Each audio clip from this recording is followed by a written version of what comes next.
എനിക്കൊരു കുഴപ്പമില്ലല്ലോ ബാങ്കിന് പലിശ കൊടുക്കാൻ, എനിക്കിഷ്ടമാണ്, ഞാൻ പൊരുത്തപ്പെട്ട് കൊടുക്കുകയാണ് ബാങ്കിന്, അതിന് ഹറാമുണ്ടോ എന്ന് ചോദിച്ചാൽ അതും ഹറാമ് തന്നെയാണ്.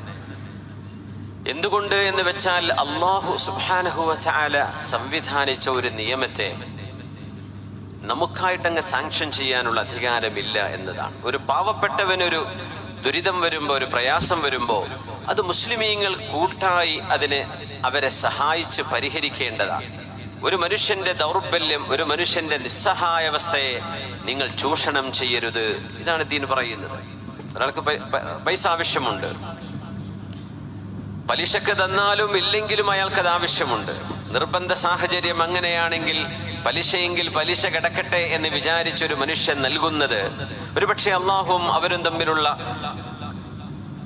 അവരുടെ ബന്ധം, അല്ലെങ്കിൽ എന്താണ് റബ്ബിന്റെ മുമ്പിൽ അവർക്ക് പറയാനുള്ള കാരണം, അത് വെച്ച് അള്ളാഹുവിനെ ചോദ്യം